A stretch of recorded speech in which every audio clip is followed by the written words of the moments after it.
फातिमा की रानी माँ, प्रभु यीशु की माँ, आसरा तू ही है माँ।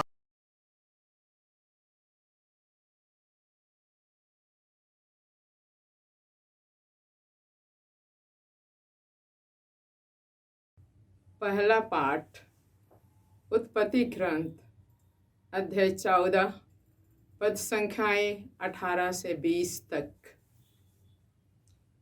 सालेम का राजा मेल्किसेदेक रोटी और अंगूरी लाया। वह सर्वोच्च ईश्वर का याजक था और उसने यह कहकर आशीर्वाद दिया, स्वर्ग और पृथ्वी का सृष्टिकर्ता सर्वोच्च ईश्वर इब्राहिम को आशीर्वाद प्रदान करे। धन्य है सर्वोच्च ईश्वर जिसने तुम्हारे शत्रुओं को तुम्हारे अधीन कर दिया है। तब इब्राहिम ने उसे सब चीज़ों का दशमांश दिया। प्रभु की वाणी। ईश्वर को धन्यवाद। भजन अनुवाक्य। तुम मेल्किसेदेक की तरह सदा ही पुरोहित बने रहोगे।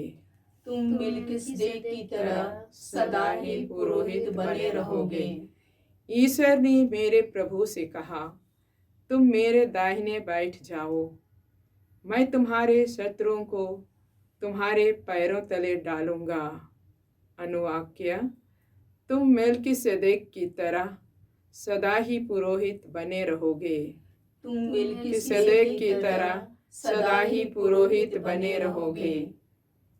ईश्वर तुम्हें सियोन में महान राज्य अधिकार प्रदान करेगा। तुम अपने शत्रुओं पर शासन करोगे। अनुवाक्य। तुम मेल्किसेदेक की तरह सदा ही पुरोहित बने रहोगे। तुम मेल्किसेदेक की तरह सदा ही पुरोहित बने रहोगे। जिस दिन तुम्हारा जन्म हुआ था उस दिन से तुम्हें पवित्र पर्वत पर सियोन पर राज्य अधिकार प्राप्त है। अनुवाक्य। तुम मेल्किसेदेक की तरह सदा ही पुरोहित बने रहोगे। तुम मेल्किसेदेक की तरह सदा ही पुरोहित बने रहोगे। ईश्वर की यह शपथ अपरिवर्तनीय है। तुम मेल्किसेदेक की तरह सदा ही पुरोहित बने रहोगे। अनुवाक्य। तुम मेल्किसेदेक की तरह सदा ही पुरोहित बने रहोगे। तुम मेल्किसेदेक की तरह सदा ही पुरोहित बने रहोगे। दूसरा पाठ कुरिन्थियों के नाम संत पौलुस का पहला पत्र अध्याय 11 पद संख्याएं 23 से 26 तक।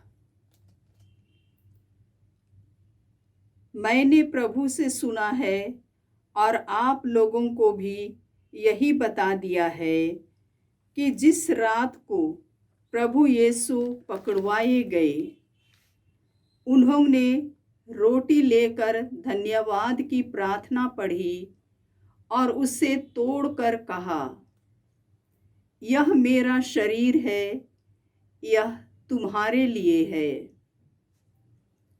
यही मेरी स्मृति में किया करो। उसी प्रकार ब्यारी के बाद उन्होंने प्याला लेकर कहा, यह प्याला मेरे रक्त का नूतन विधान है। जब जब तुम उसमें से पियो तो यही मेरी स्मृति में किया करो। इसलिए जब जब आप यह रोटी खाते और यह प्याला पीते हैं तो प्रभु के आने के दिन तक उनकी मृत्यु की घोषणा करते हैं। प्रभु की वाणी। ईश्वर को धन्यवाद। जय घोष।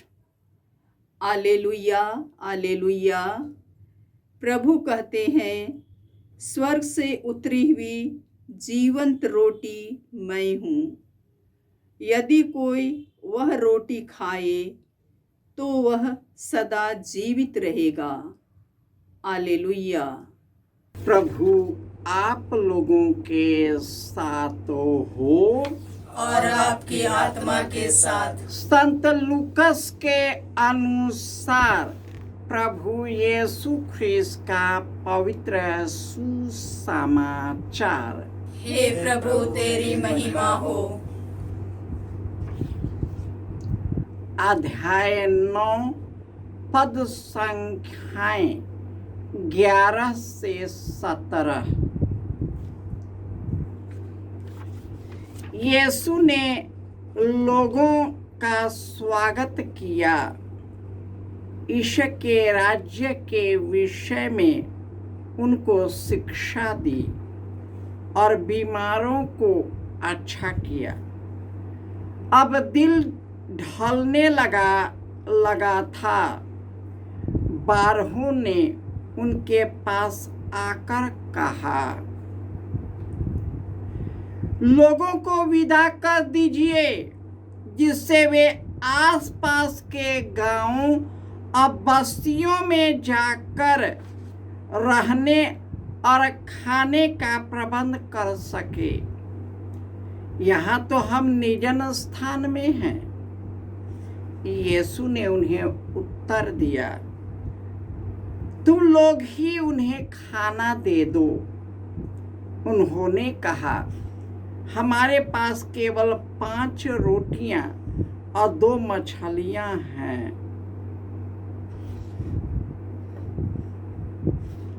क्या आप चाहते हैं कि हम स्वयं जाकर उन सबों के लिए खाना खरीदें?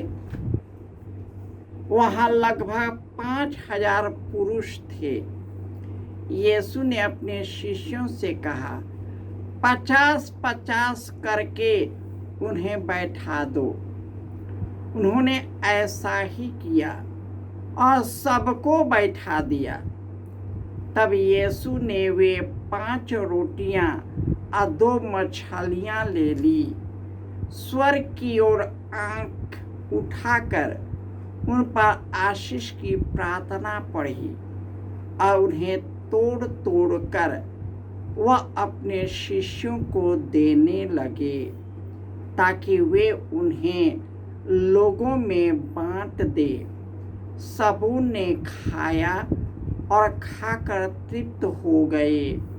अब बचे हुए टुकड़ों से 12 टोकरे भर गए।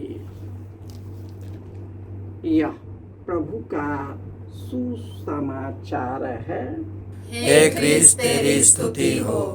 ख्रिस्त में प्यारे भाइयों और बहनों, आज माता कलीसिया प्रभु यीशु के शरीर और लहू का पर्व मनाती है।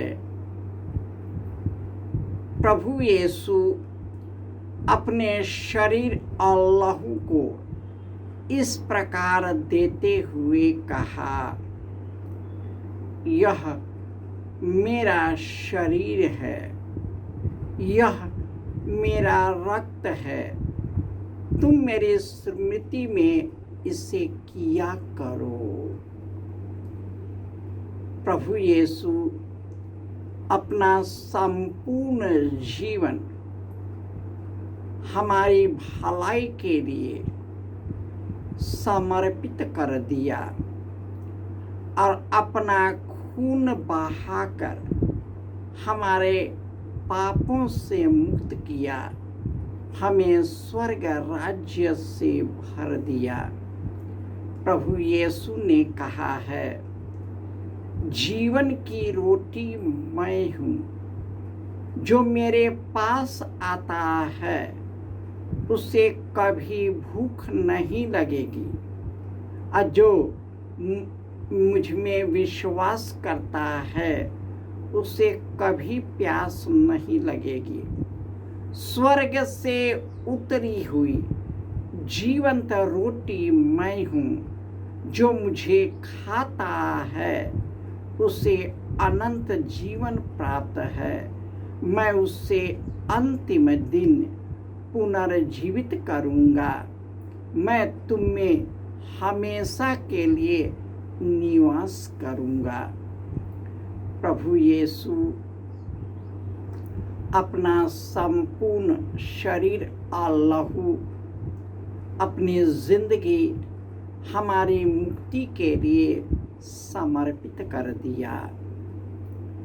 उन्होंने उसके द्वारा पिता की इच्छा हमारी मुक्ति के लिए पूर्ण कर दिया। वे संसार के सब चीज़ों से भरे हुए थे, स्वर्ग राज्य से भरे हुए थे, परंतु उन्होंने अपने आप को इतना दीन बना लिया कि वह एक दास का रूप धारण किया। यही कारण है कि ईश्वर ने उसे महान बना दिया। इस दुनिया में जो भी महान कार्य है वह कार्य है स्वर्ग राज्य से भरना। इसी स्वर्ग राज्य से भरने के लिए लोगों को शिक्षा देते हुए निर्जन प्रदेश पहुंच गए। उन्हें पता था कि अभी लोग बहुत ही भूखे हैं, प्यासे हैं, और यीशु ने अपने शिष्यों से कहा, तुम मुझे भोजन दो। यीशु जानते थे कि वे क्या कर रहे हैं।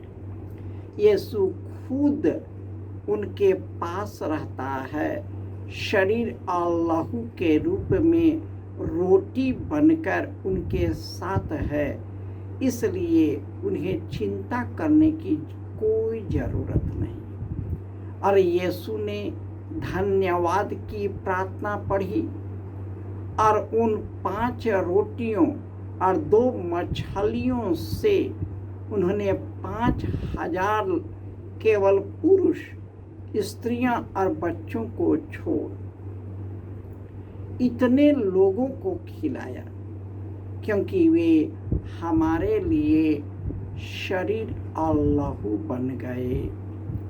उन्होंने हमारे लिए शरीर धारण कर हमारे सब पापों को अपने ऊपर ले लिया और अपना रक्त बहाकर क्रूस पर बलिदान चढ़ा दिया, ताकि उस बलिदान के द्वारा हमें पूर्ण जीवन प्राप्त हो।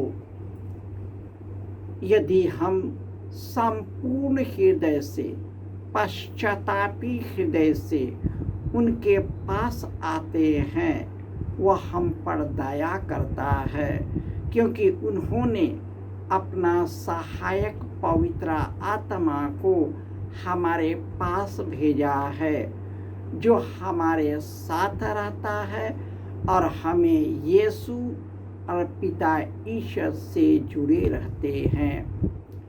जो हम पावन शरीर और लहू लेते हैं, पहले पाठ में हम पढ़ते हैं किस प्रकार सालेम का राजा मेल्कीसेदक जो रोटी और अंगूरी लेकर इब्राहिम को आशीर्वाद देता है कि उनकी कृपा, ईश्वर की कृपा और आशीर्वाद उन पर बरसता रहे और सदा ईश्वर के मार्ग पर चलता रहे।